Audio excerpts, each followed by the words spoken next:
History remembers Captain Kidd as a pirate of the worst kind. A buccaneer who pillaged ships on the high seas. More treacherous than Blackbeard and Captain Morgan. Captured and sentenced to hang for piracy. Up until the end, Kidd proclaims his innocence. His body was left hanging to show what can happen to the worst of humanity. But 300 years after his death, new evidence raises the question, was he really innocent? If so, Captain Kidd is one story that history got wrong.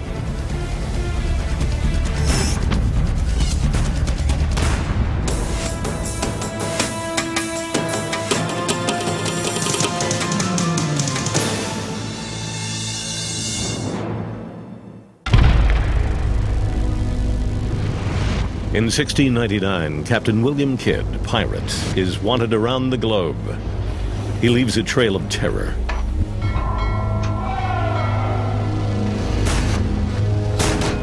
Pillaging merchant ships and upsetting the balance of power among the world's richest nations. What's strange about this is that William Kidd seems so off course from the one he charted as a young man. In 1690, New York City was the favorite pirate port of call along the eastern seaboard. Only 5,000 residents lived in the little colony, and Mr. Kidd was among the wealthiest and most social. He had married a rich widow. They owned property on Wall Street and a tanning mill in what would today be the Upper East Side. They lived in a 3-story mansion on Pearl Street with the best furnishings available from the East Indies.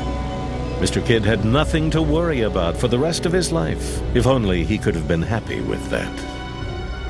He became a merchant captain for about 4 years, and he ran from the Caribbean up to New York and Boston and back, and clearly that life did not suit William Kidd. He did not want to be just this merchant captain, and he had desire to be a Royal Navy captain or to be a privateer aboard a really strong ship. So he left New York to go to London to seek that life. As often happens to men of talent, someone came to him with a business scheme.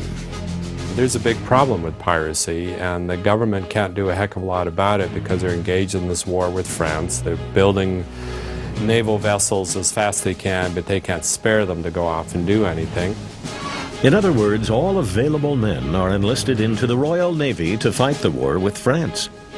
And there's no one left to fight the pirates plundering the merchant ships. As one solution, the government invites civilians to become privateers, a kind of private security force to hunt the pirates. A privateer was issued a license, or what is called a letter of marque. Under a normal letter of marque, it's a license, just like any hunting license, which is very specific in what you can do, where you can go, and what kinds of ships you're supposed to take. And nominally, they're the ships, theoretically, they're the ships that are owned by the nation you happen to be at war with. Or since all nations were at war with pirates, that made them legitimate prey. The incentive is that the privateer gets to keep some of the spoils taken off the pirate ships. Since Mr. Kidd was a merchant marine captain, 2 businessmen approach him. Robert Livingston, a New York merchant, and the future governor of New York and Boston, Lord Bellomont. And the idea is, between the 3 of them, let's have a special ship that will go off and capture the pirates that are causing the trouble, and at the same time, if we do it right, we could all make a little bit of money on this. And so Bellomont, in turn, then takes this to the people who are then the dominant voice in Parliament and says to them, look, we've got an opportunity here of doing good for the kingdom, capturing these pirates, and perhaps enriching ourselves. 4 of London's most powerful lords put up the money for the plan as silent partners. Their names will never appear on Kidd's privateer commission, but they will get 75% of the booty. But there is one person who does sign the letter of marque, authorizing the plan, the King of England. It seems perfect, except for one little catch.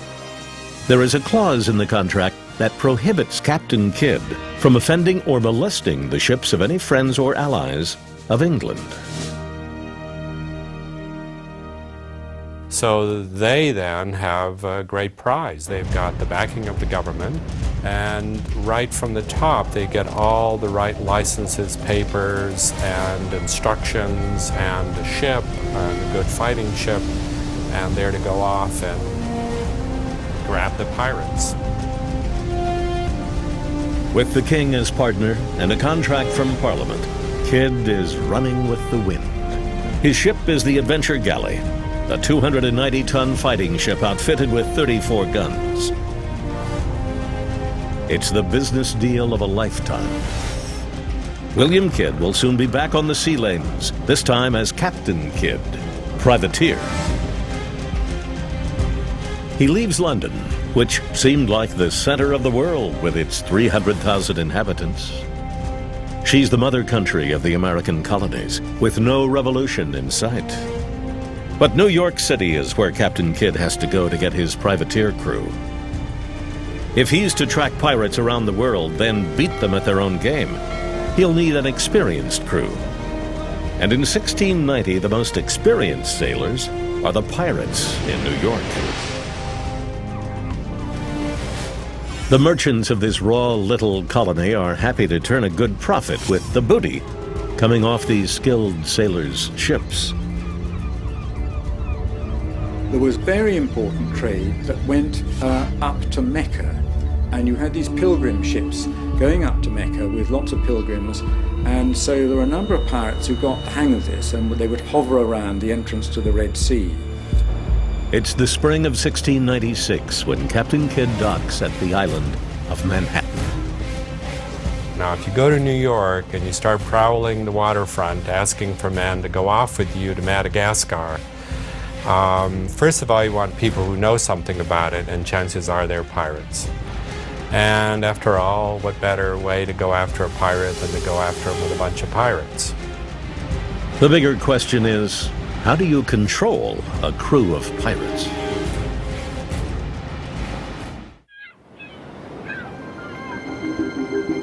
A re-examination of the facts surrounding the trial of Captain William Kidd, the infamous buccaneer, has called into question his guilt. Is it possible he was not a pirate at all? That's a tricky question, which we're answering by following him on his new mission as a privateer. A civilian loyal to England, commissioned by the king to prey on pirates. The challenge for Captain Kidd will be to sail with a pirate crew and remain the law-abiding privateer. If ever there was a bargain with the devil. Captain Kidd's mission is to go chase pirates, men who would rather die than surrender. He is to travel in a lone ship manned with a desperate crew, some of whom are former pirates. They've set sail for the Indian Ocean, a business venture with the greatest risk imaginable. On the immense Indian Ocean of 28 million square miles, he must find some of the 5 currently active European pirate ships, many of them carrying relatives and friends of his crew. And he has a 1-year time limit, and some of the most powerful men in the world waiting for him to return. It would be a fool's errand, except for the treasure. It was good to be back at sea, on the adventure of a lifetime. He'd been there before, 20 years earlier in 1689. Kidd had been a crewman on a French privateer ship with another young man named Robert Culliford. The French and English are at war again, and Kidd and Culliford are on a French privateer ship, just living the basic sort of rogue's life. I mean, not a pirate's life, but they're on a French privateer ship. And the war breaks out, and so the French privateers are hired to fight the English. Well, the 10 English crewmen don't want to fight against England. Well, what they do is they double-cross the French, and Kidd and Culliford steal a French privateer ship and take it over to the English and volunteer to the governor to serve the crown. Young William Kidd, Culliford, and the crew receive royal praise.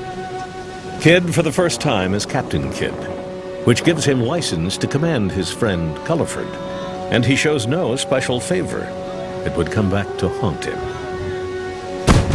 They go and fight against the French, and after a couple months, Culliford realizes I don't want to be a privateer. I don't want to get in line of battle and be target practice for some French naval, bombardment.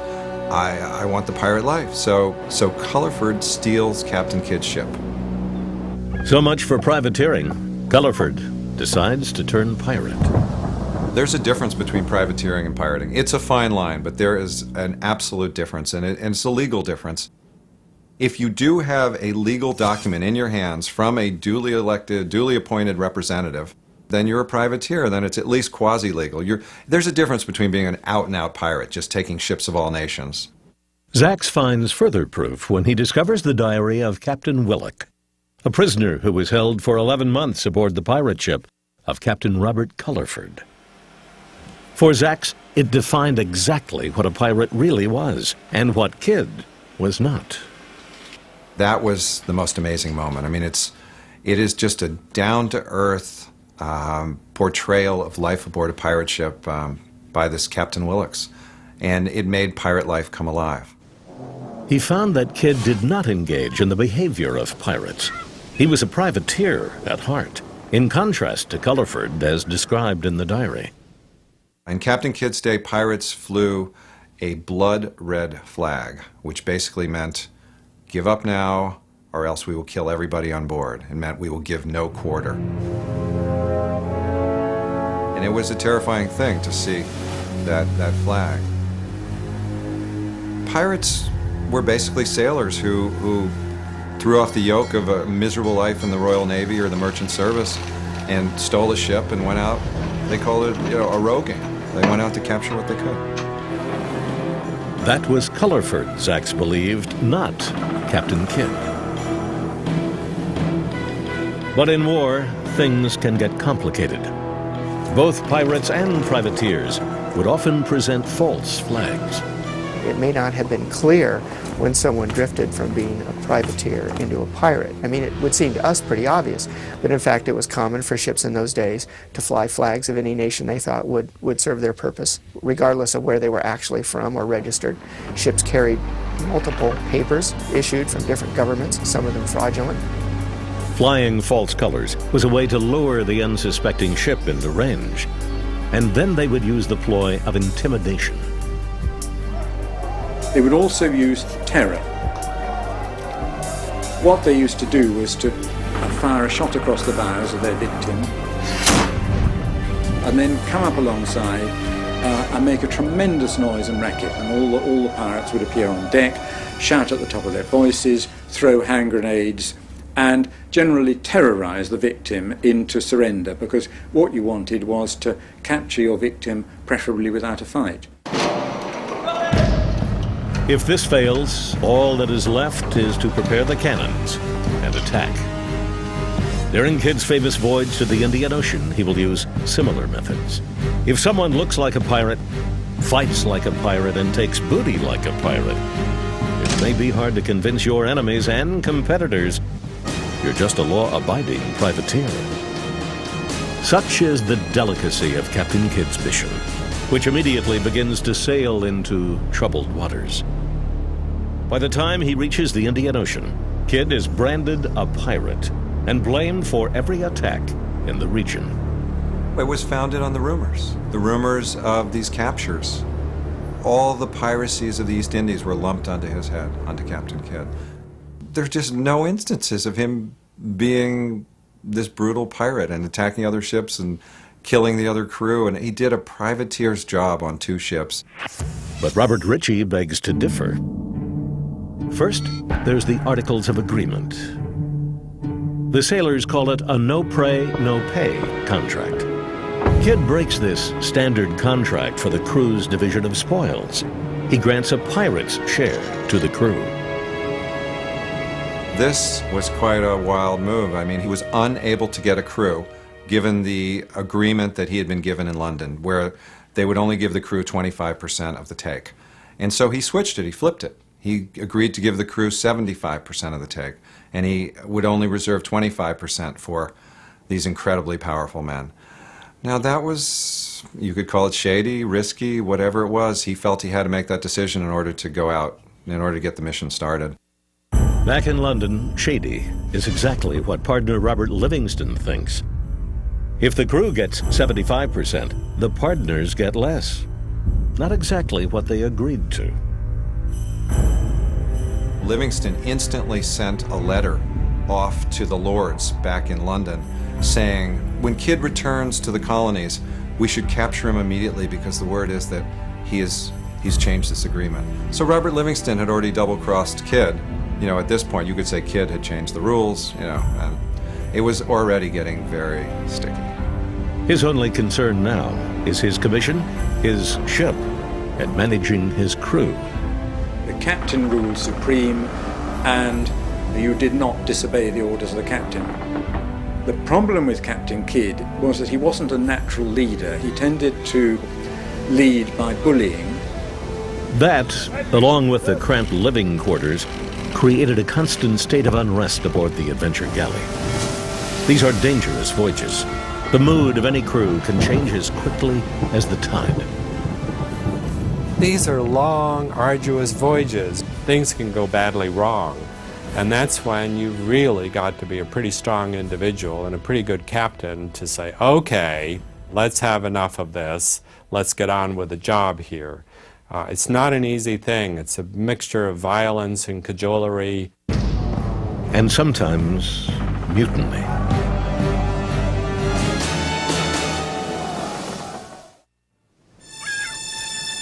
Captain William Kidd, guilty or innocent of being a pirate?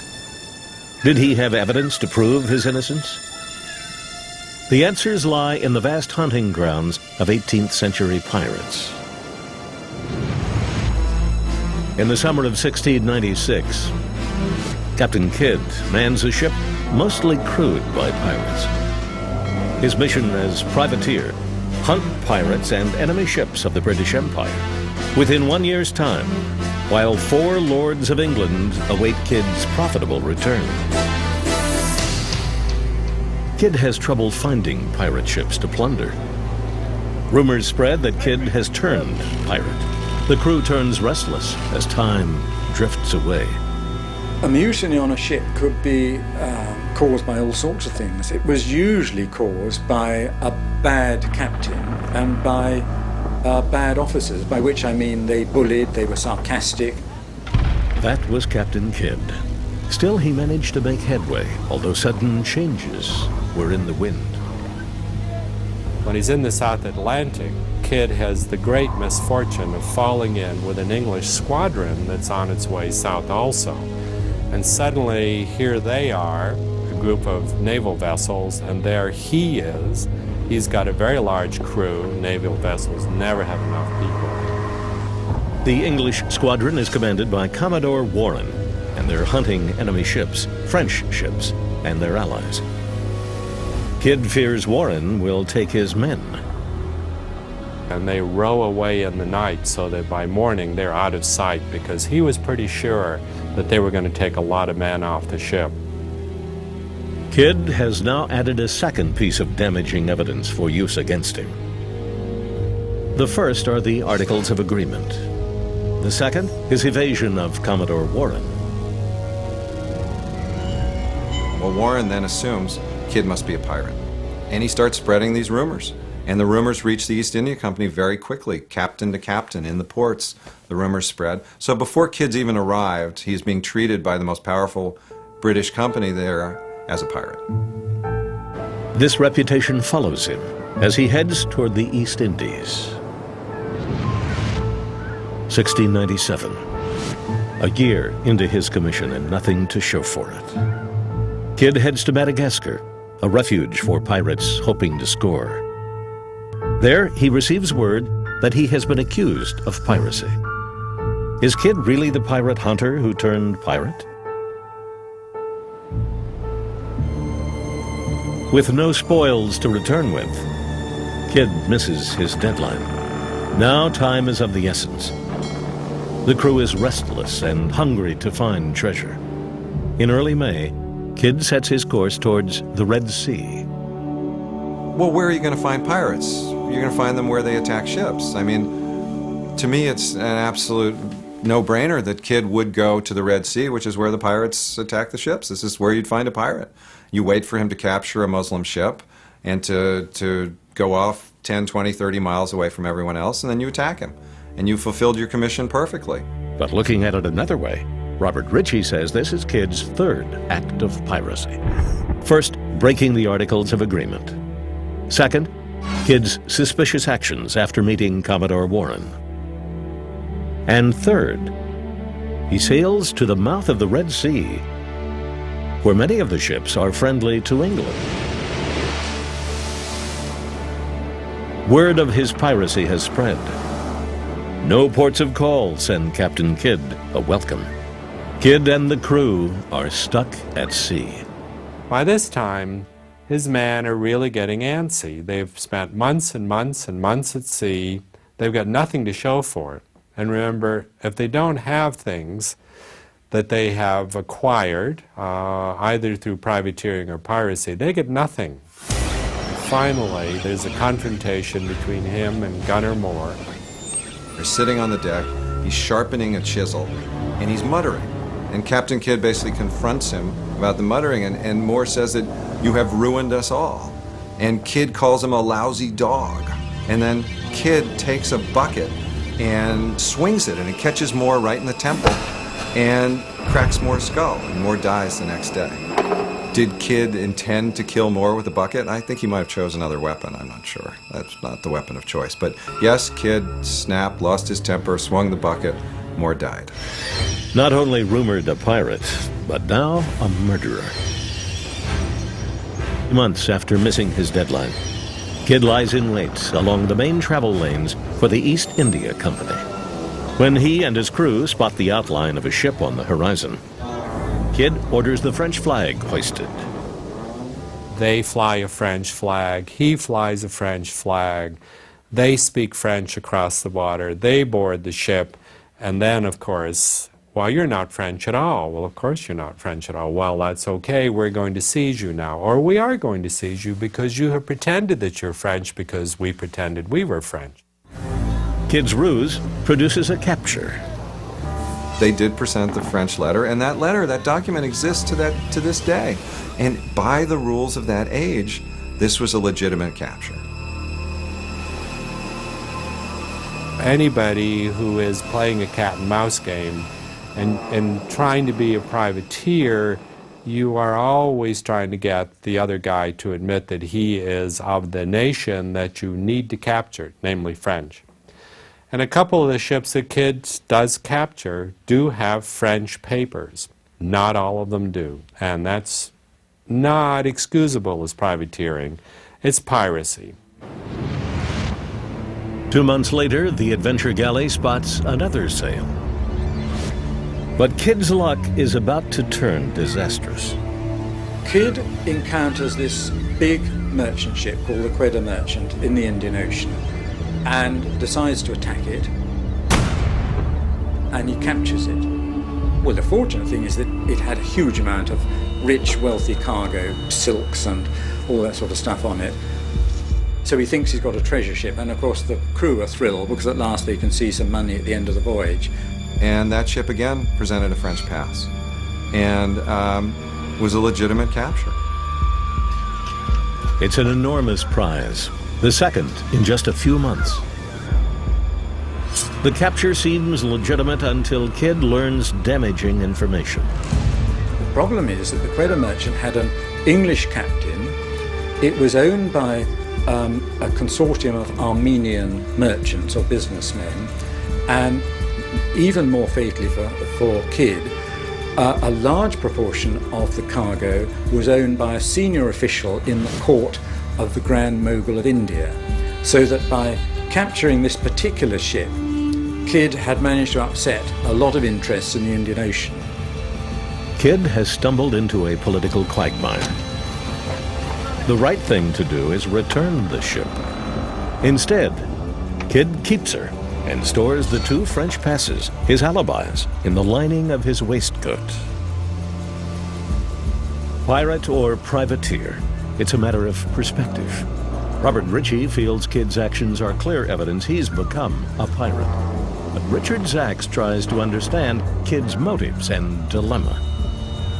He was not willing to give this up. This was going to fulfill his mission. I'm sure he would have preferred to have captured a pirate ship, but he didn't have that option. He captured a ship, French pass was presented, he guarded that pass with his life, kept that pass, and brought it all the way home to the Caribbean, later to Boston, on to London. That pass was his get-out-of-jail card. Whatever one might say about Kidd as a privateer, when he shows up at the mouth of the Red Sea and begins to attack the pilgrim fleet that's coming, these are pilgrims who have been to Mecca and they're on their way back to India.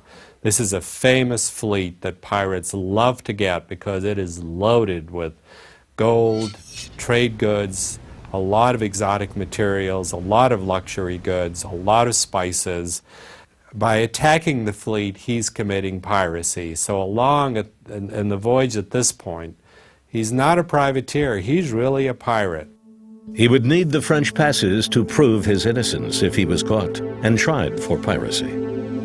The evidence against Kidd, however, is mounting. The Articles of Agreement, the encounter with Commodore Warren, and commandeering a Muslim ship on the Red Sea.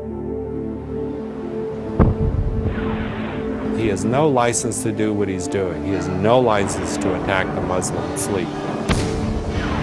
And it might have been that he would say, well, gee, I went looking to see if there was a pirate attacking the Pilgrim fleet. But there wasn't. He was the pirate attacking the Pilgrim fleet. Kidd is now the #1 enemy of the East India Company, which is British-owned and partners with members of the Muslim fleet. This violates his mark. The real problem for Kidd, having captured the Quedda Merchant, is that he becomes one in a line of English pirates, or Western pirates, that have attacked in the Indian Ocean. And the Mogul of India and the other India merchants feel that the British are attacking their ships.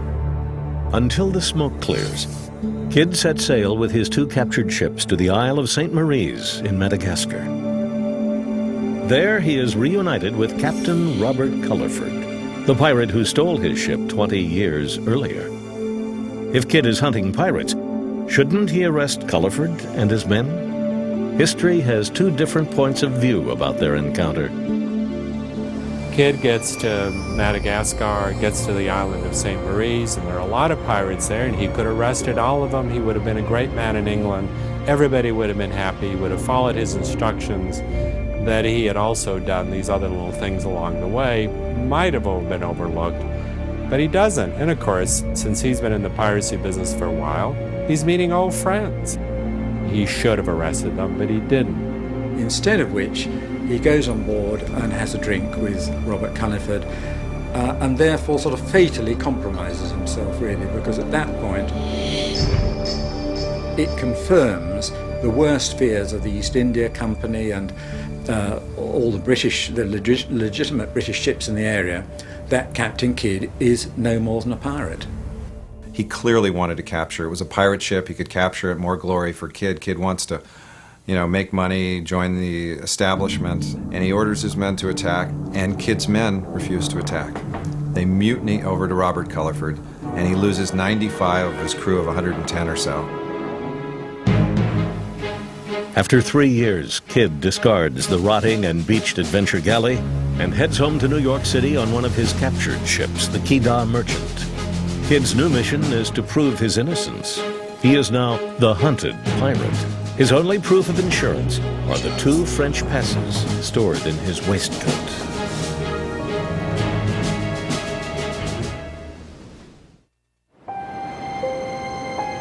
After 3 years at sea, Captain William Kidd, the pirate hunter, is now the hunted.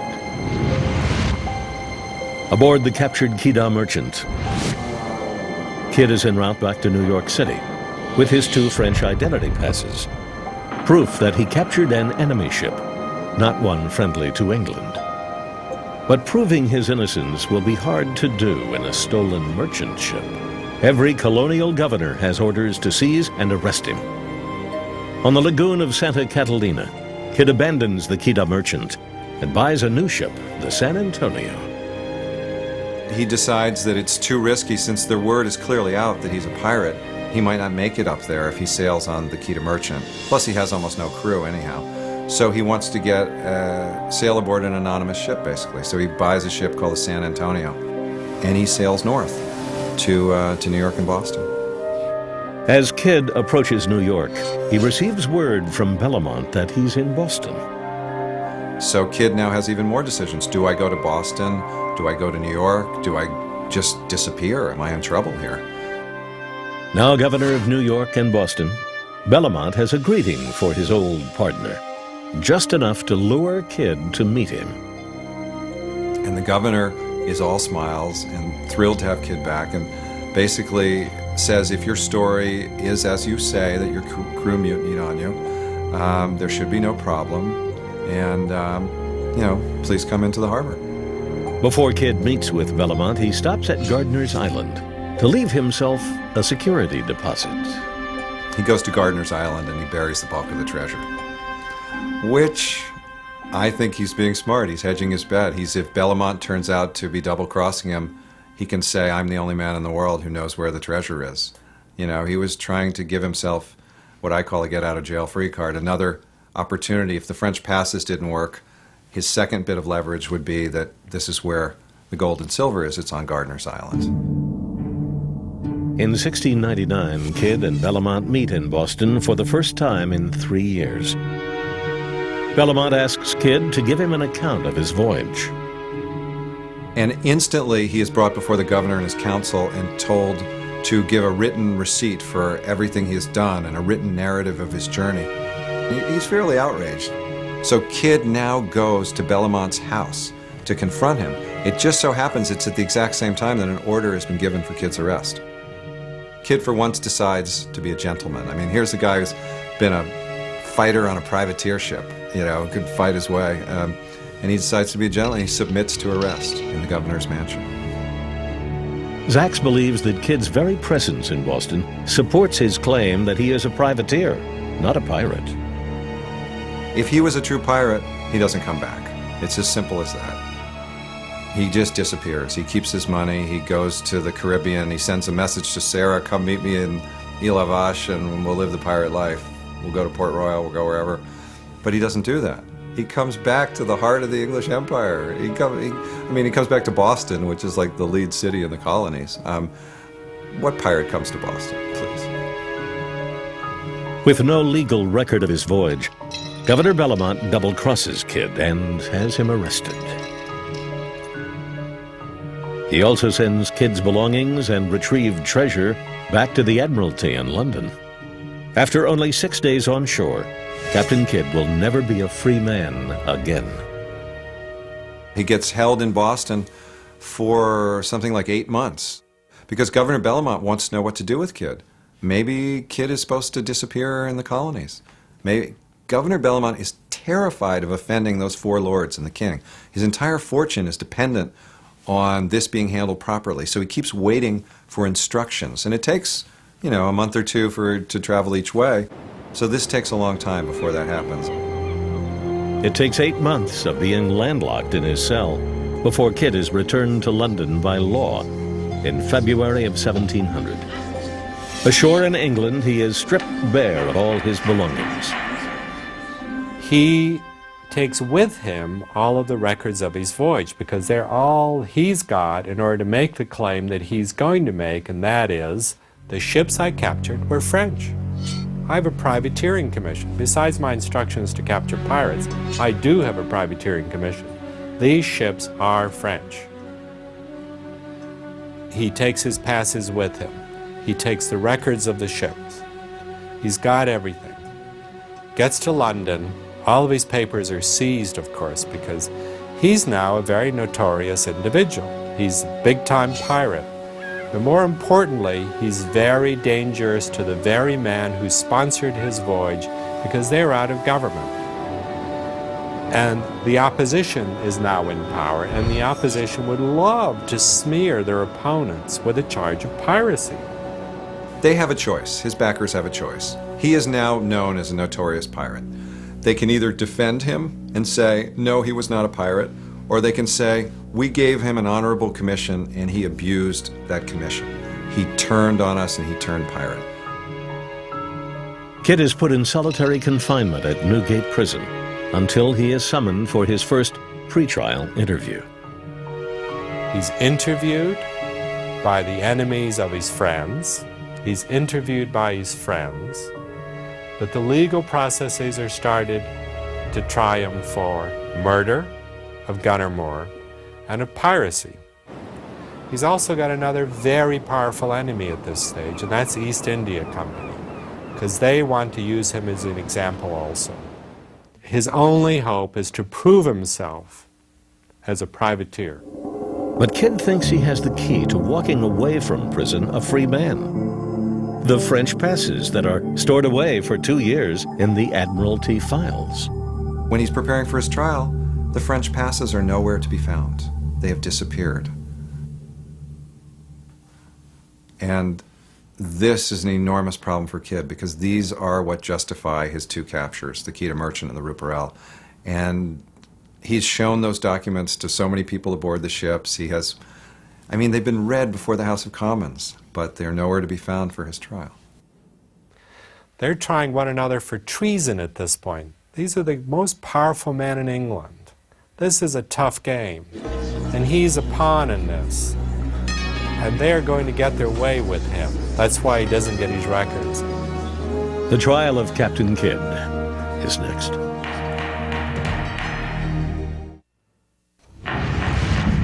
On May 8th, 1701, 2 years after his arrest, Captain Kidd is brought to trial. The first half of Kidd's trial is for the murder of gunner William Moore. The prosecution needs 2 eyewitnesses to obtain a conviction. The witnesses for the Crown are a doctor and a crewman who have been cleaned up and who know exactly what to say, who've clearly been coached on their testimony, and they paint a picture of Captain Kidd intentionally killing Moore. I just love the idea of premeditated murder by bucket. Yeah, that's of all the weapons to choose, bucket. After an hour of deliberation, the jury comes back with a verdict: guilty, condemning him to death with no appeal. For the defense, Captain Kidd claims the Quito Merchant he captured was flying the French flag, the legitimate enemy flag. He could prove it if he could only have his records. He has the French identity passes they handed over to him as proof. How could he have known it was a ship friendly to England? This is a setup, he argues. Someone's hiding them or deliberately lost them. But the French passes never materialize. The next day, Kidd is convicted of all the piracy charges and lay under 2 death sentences. In total, Kidd's trial lasts 2 days. He never had a chance. I think there's no doubt that Captain Kidd's trial was a very unfair trial. First of all, the prosecution had got all the evidence against him.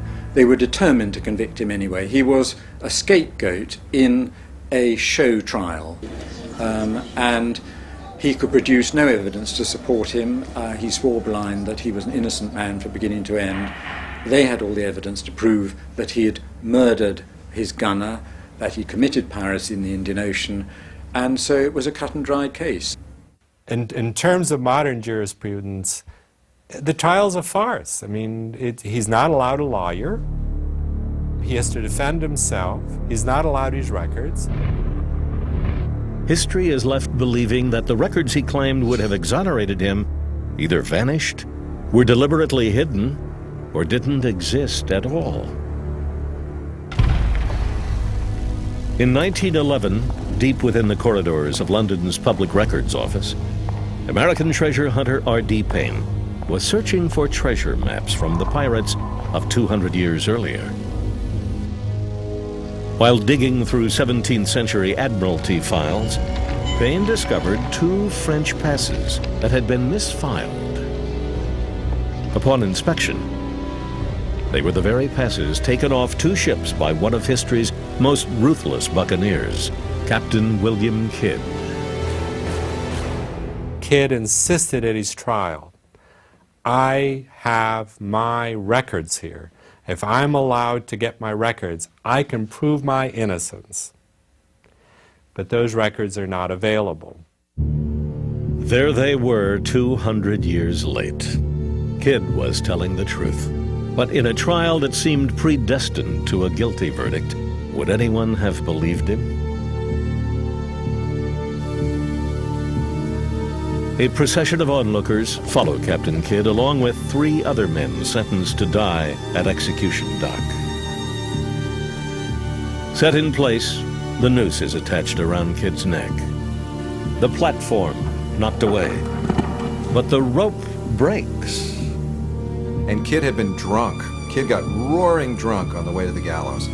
And the rope breaks and he watches. He has to lie on the ground looking up in a drunken stupor at 2 Frenchmen dying. And what's amazing back then is they only had the rope about a foot long. So when the platform's knocked out, you didn't have your neck snap. You did what's called the dance of death, or the sheriff's dance. And they didn't tie the legs either, because it was much more amusing for the crowd to watch the guy do this spastic thing, you know, with his legs. And his hands were trussed behind him, and his legs would do the dance of death. And then there was the moment, will they hang Kidd again, or is this an act of God? Does he get spared? Kidd is not so lucky. Within a few minutes, he is hanged again. His body is taken to Tilbury Point. And it actually hanged as a sort of landmark, as a warning to sailors, this is the fate of pirates. And this is what will become of you if you choose such a fate. Is there enough evidence to have convicted Captain Kidd of piracy? It's fair to say that the discovery of Kidd's French passes keeps history wondering whether Kidd deserved such a fate.